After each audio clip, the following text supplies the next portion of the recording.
I remember the exact moment it happened. My father, standing at the head of the long, polished table in our Westchester backyard, raising his glass, and then turning to me with that unmistakable coldness. "She's not like us," he announced, loud enough for the circle of relatives and friends to fall into a sudden, uneasy silence. The words hit me like a physical shove. I felt the heat in my chest and the hollow in my stomach all at once, every eye flicking between him and me. I stayed perfectly still, nodding politely as if nothing had happened, while sliding a small cream envelope into the bottom of my purse, my fingers trembling just enough that I noticed. I whispered softly into my phone, the call already queued in my mind, though I didn't speak a word yet. "My name is Natalie Whittaker. I'm 27. From the very beginning, my parents had this way of telling me I wasn't fully theirs without ever outright saying it. They used what they called softer words, phrases like family by heart, not by blood, as if that made it less cutting. But I understood exactly what it meant. Every holiday, every milestone, every casual conversation carried that undercurrent, the quiet way my accomplishments were noted only after Caleb's, the subtle prioritization of his desires over mine. Birthdays, school achievements, college acceptances, they were all filtered through this invisible hierarchy that put him first and me somewhere, tolerated. Living in that large brick Tudor in Westchester, the walls seemed to echo the message too. I could remember walking through the long corridors as a child, the scent of polished wood and faint cologne from my father's study mixing with the sweetness of my mother's kitchen, and feeling a constant sense of misalignment, like I didn't belong fully in any of those rooms. Family photos lined the hallway, smiling faces of my brother with proud parents, often with me lurking at the edge, blurred in the background, a ghost of presence rather than an active participant. Even when they tried to be affectionate, it felt rehearsed, distant, conditional. Tasks, responsibilities, and small favors were mine by default, folding napkins for guests, setting tables, answering calls from distant relatives, fetching drinks. I learned early on to keep my voice soft, to blend into the wallpaper of the household, to be grateful when they finally acknowledged me with a nod or a fleeting compliment. My father's disapproval was rarely loud. It was the kind that burrowed quietly into the marrow, the raised eyebrow at a small achievement, the shrug when I needed help, the way my requests were always secondary, like I existed in a space adjacent to the real family life that Caleb occupied. Even celebrations of my brother's successes were exercises in exclusion by omission. I'd sit at the edge of the living room during his piano recitals or soccer victories, clapping with everyone else, but knowing that the narrative was never mine to shape. My presence was noted only insofar as it reinforced his spotlight. I understood, too, that my mother's warmth came with conditions. She loved me in the ways that wouldn't interfere with the grandeur of Caleb's life. I learned to anticipate their priorities before even raising mine, and it became second nature to shrink, to stay small, to preserve peace at the cost of my visibility. And yet, I wasn't completely invisible. I was the dutiful helper, the quiet supporter, the one who could step in to smooth over social awkwardness or handle the logistical chaos of family gatherings. I carried that role like a second skin, knowing it would never transform into genuine recognition. I learned to feel the sting without letting it show, to fold it into my chest and walk forward with polite smiles. By the time I reached my mid-20s, I had built a life of careful boundaries around my expectations. My emotional armor polished and firm, yet beneath it, that old, familiar ache of being tolerated rather than fully embraced never quite disappeared. It wasn't malicious, exactly, at least, not always intentionally. But the cumulative effect of decades of subtle exclusion had taught me that within these walls, I was always one step removed, always measured against the standard of someone else, someone deemed more deserving by virtue of being the future of the family. Every glance, every passing remark, every shared family anecdote carried the same quiet verdict. I was an outsider in plain sight. And that understanding, drilled into me from childhood, framed every interaction, every silence, and every careful word I spoke, especially at a party like the one that had just ended. I can still see it clearly, Caleb's 16th birthday. The driveway had been blocked off with rented velvet ropes, and the backyard was transformed into a miniature festival. A silver BMW gleaming under the afternoon sun, valet service for friends, and a catered spread that smelled like it belonged in a magazine. Nearly 60 guests milled about, sipping champagne and laughing, while my father hovered proudly beside him, clapping Caleb on the back every time someone raised a toast. I had been asked to help serve hors d'oeuvres, my hands sticky with tiny quiches, my smile forced. My cake sat on the edge of the dessert table, white icing, pink letters, and I remember noticing that my name was spelled wrong. Natalie instead of Natalie. My father hadn't come in from work to see it, claiming he had meetings. When my 16th birthday rolled around, it was starkly different. There were no velvet ropes, no luxury cars, no catered affair. Instead, my mother had prepared a small dinner at home, and the cake came from the grocery store down the street. I tried to focus on her efforts, to appreciate the gesture, but the misspelled icing on my cake felt like a quiet verdict echoing the one my father would deliver years later in the backyard. That I didn't fully belong, that I wasn't worthy of celebration in the same way. I remember staring at that cake, tracing the letters with my fingers, and feeling a familiar hollow ache, not from hunger, but from recognition that my life would always be measured against someone else's benchmark. When it came time to leave for college, the disparity was even more apparent. Caleb left for his master's program in finance with a rented SUV packed with brand new furniture, and my parents drove with him to the parking lot, tears in their eyes, holding on to him as if they were sending off the embodiment of their legacy. When it was my turn to leave, I packed my 2 suitcases into the train station's luggage cart while my mother reminded me, almost apologetically, that Caleb needed the car. Tuition, my father said, is for real heirs, a phrase that has haunted me since. I left with an academic scholarship and just over $52,000 in student loans, the weight of independence pressing down on me before I even boarded the train.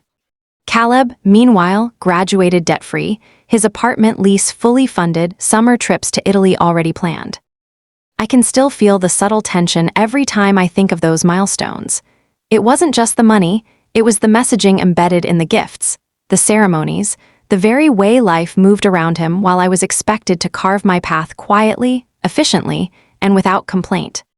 I learned early to track who got the privilege and who had to negotiate for it, who received celebration and who received expectation. I knew my achievements would be noted only insofar as they didn't overshadow his, and I became almost invisible in my own home, quietly competent and painfully aware that everything I had to fight for, everything I earned, came with no guarantee of recognition. Even now, recalling those moments, I can feel the residual tension. The mix of admiration I held for my own accomplishments and the resentment that brewed beneath the surface, simmering quietly but persistently. Each birthday, each milestone, each send-off was another layer in the same story, the same implicit hierarchy, one that had me standing on the outside, looking in at a life that was always meant for someone else. Through all of that, there was one constant. My grandmother, Margaret Hale, she was the only person who never seemed to measure me against Caleb or anyone else. Every year, without fail, a pale blue envelope would arrive in the mail, usually pressed flat with a delicate daisy tucked inside, its petals brittle but perfectly preserved. Inside, there was a short note, always ending the same way. Stand steady in who you are. Truth has patience. I'd read those words again and again, tracing the neat handwriting with my fingertips, feeling a small anchor of reassurance in the midst of everything else. Those letters were like lifelines, reminders that even when the house felt like a theater for Caleb's life, I wasn't invisible to everyone. The invitations came less formally as I got older. Sometimes a phone call, sometimes a text, asking me to come home, but always with a sense of urgency that was different from my parents' schedules or celebrations. There was always something important, she would say, something that had been waiting for me, sometimes phrased almost enigmatically. Natalie, come. I've set aside something for you since the day you were born. I'd roll my eyes at first, half expecting some sentimental trinket or another note, but her insistence carried weight, and I would go. There was trust in her voice, an unspoken promise that no one else had tried to keep, that my worth wasn't contingent on performance or approval. I remember one spring afternoon, just before my 27th birthday, she called again. I was mid-shift at my small investment firm, papers scattered across my desk, and I hesitated before answering. But when I did, her voice was warm but firm, and she didn't waste words. Natalie, you need to come home this weekend. There's something important waiting, something from the day you were born. Don't let anyone else know yet." My pulse quickened in a way I hadn't felt in years. There was no explanation beyond that, no context, just the quiet weight of certainty that whatever awaited me had been kept in careful patience, preserved until the moment it would matter. Driving back to the house that weekend, I couldn't stop thinking about all the years of subtle exclusion, the birthdays, the send-offs, the constant undercurrent of different, and how her steady presence had quietly counterbalanced it. I remembered the pressed daisies in their envelopes, the repeated mantra that truth has patience, and realized I'd been holding on to that promise longer than I even knew. There was anticipation now, yes, but it wasn't the jittery, anxious kind. It was something measured, like a breath held for years and finally allowed to expand. When I arrived, the house already smelled faintly of spring flowers and polished wood, familiar in a way that made my chest ache. My grandmother was waiting in the sun-drenched yard, her hands folded over a small cream envelope. She smiled at me gently, a quiet acknowledgement that everything about my life, the exclusion, the favoritism, the quiet survival, had led to this exact moment. She didn't explain.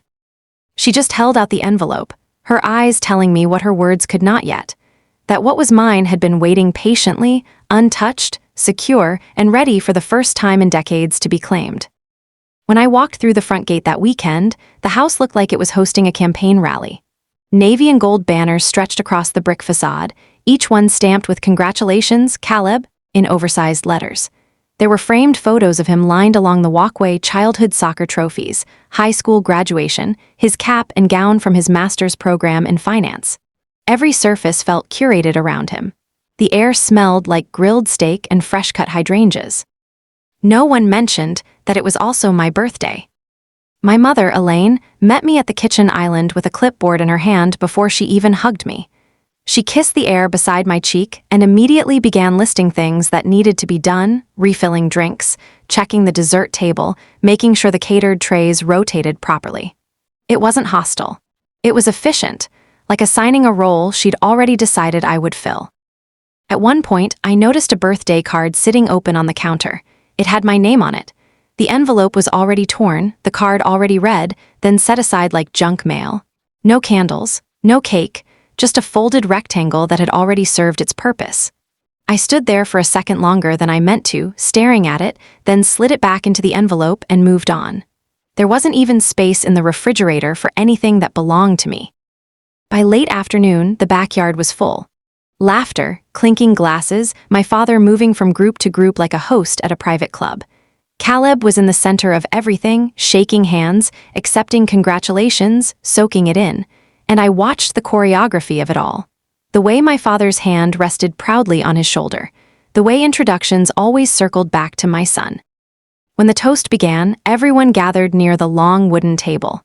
My father stood at the head, glass raised, posture straight, voice steady. He called Caleb his legacy, his future, his greatest achievement. He spoke about building something lasting, about bloodlines and ambition, and how proud he was to see his son carry the Whitaker name forward. People nodded. Someone wiped away a tear. I stood slightly behind the circle, holding a tray I didn't need to be holding anymore. Then one of our relatives, I don't even remember who, said lightly, almost awkwardly, that it was my birthday too. There was a small ripple of polite laughter, a pause. And that's when my father glanced toward me. It wasn't confusion, it wasn't surprise, it was dismissal. He waved his hands slightly, as if brushing off an interruption, and said that I had always been different, that I wasn't like them, that some people were simply wired another way. His tone wasn't angry, it was almost clinical, matter of fact, like he was explaining a minor defect in a machine. A few guests shifted uncomfortably. Someone cleared their throat, my mother's smile tightened but didn't fall. Caleb looked down at his glass. No one corrected him, no one pushed back.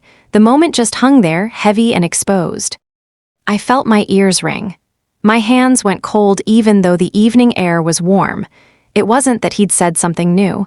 It was that he'd finally said it plainly, without euphemism, without the family by heart cushion. Just different, not like us. And in that second, I understood something very clearly. This wasn't accidental. This wasn't oversight. It was positioning, public positioning. I didn't argue. I didn't defend myself. I didn't cry. I reached into my purse and made sure the cream envelope my grandmother had given me earlier was still there. I pressed it flat against the lining as if confirming its weight.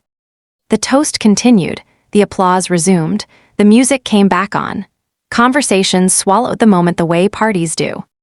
But something had shifted, not in the yard, not in the crowd. Inside me. I didn't say goodbye.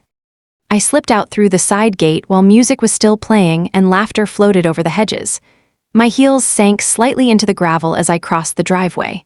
That house, glowed behind me, warm and golden and loud. I sat inside my car and shut the door, and the silence was immediate, pressurized. For a few seconds, I just stared at the steering wheel. My hands were still cold. I could hear my father's voice in my head, steady and dismissive. Different, not like us. I reached into my purse and pulled out the cream envelope my grandmother had pressed into my hand earlier that evening. It was heavier than I'd expected. Embossed in the corner was the logo, Bennett and Rowe. She had told me not to open it inside the house. I broke the seal slowly. 3 documents slid into my lap. The first one was my original birth certificate, not a copy. The real one, thick paper, official seal. My eyes moved automatically to the line that mattered. Father, Thomas Whittaker. Mother, Elaine Whittaker. I blinked, read it again, then again. There was no adoption record attached, no amended filing, no legal note, nothing that suggested I had been brought into the family later or through any other means. Just born, to them, the same as Caleb. My throat tightened, but not in the way I expected. It wasn't relief. It was something sharper, something that rearranged decades of quiet suspicion in a single, irreversible second. The second document was thicker, formal, multi-page, notarized. An irrevocable living trust dated August 3, 1998. The week I was born. I had to study the paper because my hands started shaking. It named me, Natalie Whittaker, as sole beneficiary. It detailed assets transferred into the trust by my grandmother. The language was legal, precise, unemotional. And then I saw it. The property address. The house, the large brick Tudor in Westchester. The house my father referred to as his kingdom. The house he had just stood in front of a crowd and spoken about legacy from. Appraised at approximately $1.6 million. Below that, an investment account, just over $410,000. My breathing changed. It became shallow, mechanical. I flipped back to the top to make sure I hadn't misunderstood. The trust was irrevocable, established in 1998, untouched. Full control granted to me at 27. I looked at the date again. I had turned 27 that spring. The third document was a handwritten letter. My grandmother's handwriting was unmistakable, steady, deliberate. She explained that from the beginning, my father had struggled deeply with having a daughter. That he had convinced himself, and eventually others, that I was somehow different, that emotional distance could be justified if I wasn't truly of him. She wrote that there had never been an adoption, that the not-by-blood narrative was something he created to rationalize his detachment. She said she saw the imbalance early, and she would not allow his inability to value a daughter to determine my future. So she protected me. The trust was never meant as punishment.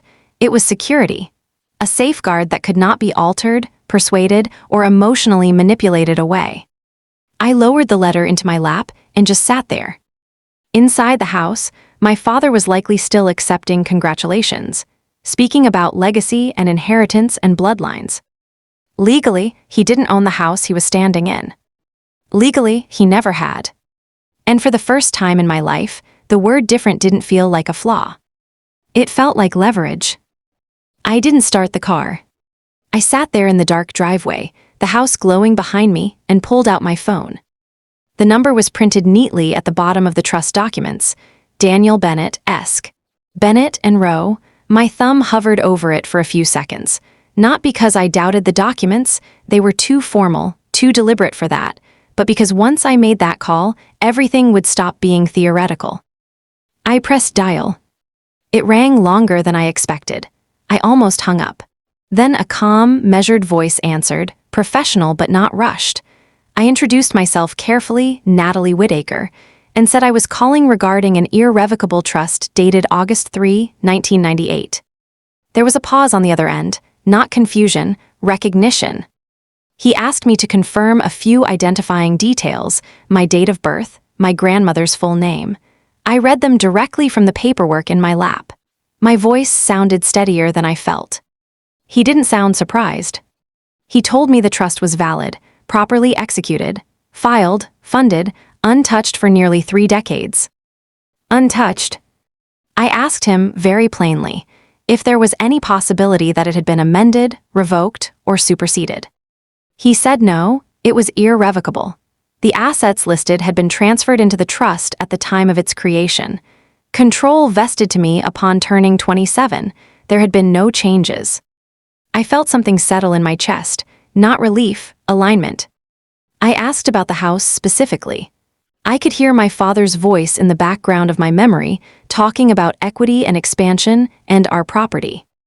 Daniel Bennett explained it simply. The title to the home had remained in my grandmother's name until it was transferred into the trust. It had never been deeded to my parents. They had lived there with her permission. Permission. Legally, they were occupants, not owners. The word hit harder than anything else had that night. Occupants. I swallowed and asked what that meant for me, practically. He said that as beneficiary with control, I held authority over trust assets, that any decisions regarding the property would now require my consent, that nothing could be sold, leveraged, or transferred without my involvement. I didn't ask about eviction, I didn't ask about timelines, not yet. I just needed to understand the ground I was standing on. He offered to schedule a formal review meeting, said it would be appropriate to go through everything properly, especially given the value of the assets involved. His tone remained even, neutral. This was paperwork to him, procedure. To me, it was oxygen. Then, almost casually, he mentioned one more thing. Part of the procedure was to notify current occupants of the property. My parents, as residents, will receive formal letters that day, explaining that the trust was now active and that I was the sole beneficiary. Black and white, signed, notarized. I didn't need to see their reactions in person yet. Just knowing they'll get the official notice, that they'll be aware, added a layer of inevitability I hadn't felt before. When the call ended, I stayed in the driver's seat for another minute, phone resting against my thigh. Inside the house, music swelled again. Someone cheered. My father was probably refilling his glass, maybe retelling the same story about Caleb's ambition. He had just publicly framed me as someone who didn't belong. And legally, I was the only one with ownership claim to the foundation beneath his feet. I didn't smile, I didn't feel triumphant. But for the first time in my life, the imbalance wasn't emotional. It was structural. The knock came just after noon, sharp against my apartment door. I wasn't expecting anyone, not really. And yet, there they were. My mother in her pale cardigan, her hands folded tightly around a manila envelope, my father behind her, shoulders rigid, jaw set as though bracing for battle. I opened the door slowly, letting them step inside before saying a word. The apartment smelled faintly of coffee and paper, my carefully arranged space suddenly feeling smaller with them in it. My father's eyes scanned the living room, lingering on my modest furniture, the tidy desk, the framed photo of my grandmother on the shelf. There was a flicker, entitlement, surprise, maybe both, before he cleared his throat. My daughter, he said, the words coded in practice civility. My mother immediately added, we just wanted to discuss this, holding out the envelope. I took it from her, noting the embossed header, family asset acknowledgement. My pulse quickened, my fingers brushing the thick paper. I had seen this kind of thing before, contracts, forms, polite coercion disguised as family concern. They explained in that slow, methodical tone my father used when he thought logic could replace conversation, that the letter was to clarify ownership and ensure the house and investments were handled amicably. My mother's voice softened in tandem, the familiar weaponized warmth. Families shouldn't divide over money, she said, eyes glimmering with a mix of worry and persuasion. Perhaps your grandmother's wishes were misunderstood. We just want to make this simple. I opened the envelope carefully, scanning the document. Legalese and blank lines, space for my signature. My stomach tightened. They were asking me to surrender what had been explicitly and irrevocably granted to me. They wanted me to pretend the last 27 years of dismissal, neglect, and deliberate favoritism didn't exist. To sign was to erase reality. My father leaned closer, lowering his voice so only I could hear. "Think of Caleb," he said. "This isn't just about you. We're a family. Surely you understand this could help him help all of us." The edge in his tone betrayed his attempt to keep control, to manipulate guilt into compliance. I looked at him, really looked. The certainty he carried, the conviction that a signature could rewrite decades of imbalance, was almost absurd. But there was danger in underestimating it. The envelope sat heavy in my hands, the paper cold, formal, unyielding. I didn't answer right away. I let a pause stretch, letting them feel the weight of their expectation pressing into the room. My fingers fidgeted with the corner of the envelope. Their eyes followed every movement, tracking, probing, hoping for hesitation. Finally, I spoke, quiet but firm. "I won't sign this." The words landed like a soft slap. My father's lips pressed together. My mother blinked rapidly, as if surprised by the audacity of the refusal. I didn't elaborate. I didn't need to. The legal documents, the trust, the birth certificate, all the evidence I had held in my lap just days ago, spoke louder than any argument they could make. My mother's hands tightened around the envelope. My father straightened, his usual bluster faltering. For a moment, the room was thick with tension, the kind that makes silence feel louder than words. They tried again, softer, pleading, trying different angles, all coded with the same old scripts: family unity, misunderstanding, emotional leverage. I listened, eyes steady, heart beating, but voice unwavering. I let them speak until there was nothing new to hear. Then I set the envelope gently on the counter, untouched, unendorsed. I met their gaze, calm, unyielding. No. They realized then, I think, that this wasn't a negotiation, it was recognition.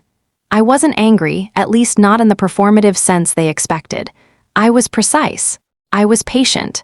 I had waited for decades for the structures of truth to catch up with the rhetoric of favoritism. And now, finally, they had. They left eventually, the envelope still there, their silence more telling than any argument. The space they occupied physically, emotionally, and legally had shifted. I was still Natalie Whittaker, quiet, measured, but no longer invisible in my own story. The room exhaled with me. I touched the envelope, not with triumph, but with the clarity of structural authority finally in my hands. The conference room at Bennett and Rowe smelled faintly of polished wood and coffee.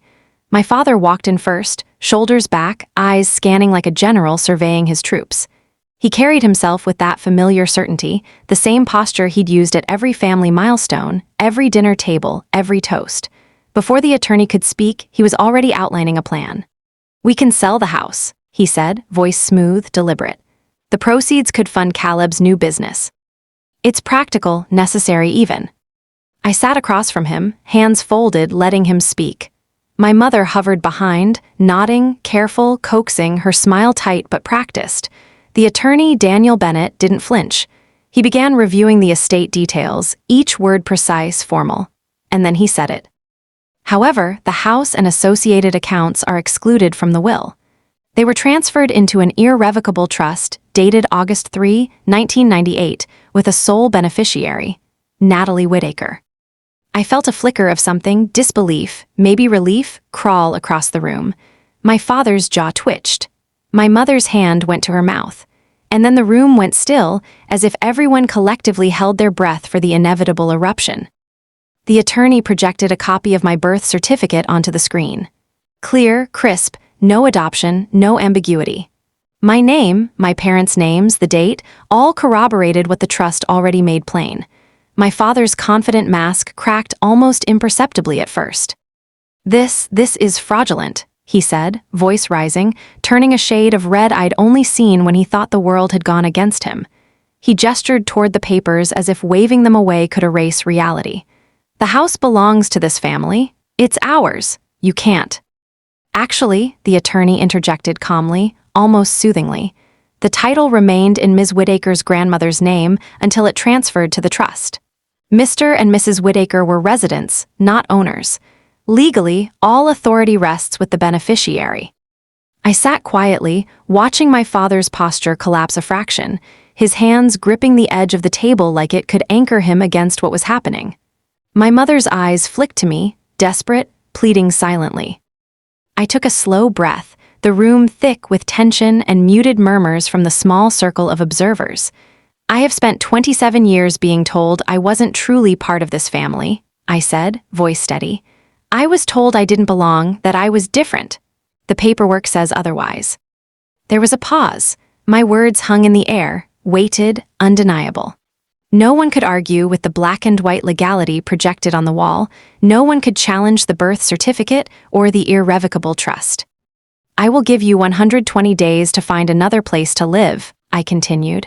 Calm, firm, not cruel, just decisive. This is not negotiable. The trust is clear. My control is complete. You have until then. The attorney nodded, his expression neutral but respectful. My father sank back into his chair, pale, gripping the table with both hands, silent. My mother's lips pressed into a tight line, the energy she'd tried to wield as persuasion evaporated. The room felt suspended in that moment, the visible collapse of authority, the abrupt shift of power. I didn't flinch, I didn't celebrate, I simply acknowledged the facts. The imbalance that had defined my life for decades was no longer abstract, no longer emotional. It was structural, undeniable, and firmly in my hands. As they left the room that afternoon, the tension lingered like dust in sunlight. I stayed seated a moment longer, letting the silence of their retreat fill the space. For the first time, I felt something precise: clarity, control, ownership not just of property, but of my place in my own story. A week after the estate meeting, another pale blue envelope arrived at my apartment. I didn't open it immediately. I recognized the careful handwriting, my grandmother's, deliberate, patient. Finally, one quiet evening, I slid the envelope open and unfolded the letter inside. She wrote simply, yet every word carried weight. She reminded me that the trust had never been about punishing my father. It was about safeguarding my future, ensuring that his inability to value a daughter would not dictate the life I could build. At the bottom, she wrote something that made me pause and read it twice. Protection and revenge are not the same thing. I pressed the paper to my chest, feeling the clarity of her foresight. The imbalance of my childhood had been corrected, not out of spite, but out of quiet, careful preservation. A few days later, Caleb texted, asking to meet for coffee. I agreed, partly out of curiosity, partly because I wanted closure without confrontation. He arrived looking hesitant, his usual confidence muted. For the first few minutes, he apologized for not knowing the truth, for participating in a narrative that had left me on the margins. I listened, letting him speak, letting the words settle, but I felt the familiar tension rise when he shifted to his true purpose. I just need some capital for the startup. I know you have resources now, maybe you could help. I took a deep breath. I didn't flinch. I told him plainly that if any relationship between us was going to exist, it couldn't begin with a loan. It couldn't start with entitlement or expectation. His shoulders slumped, and I could see the disappointment and denial flicker across his face. But I didn't budge. I wouldn't be the conduit for entitlement disguised as family. As I walked home afterward, the city sounds muted around me.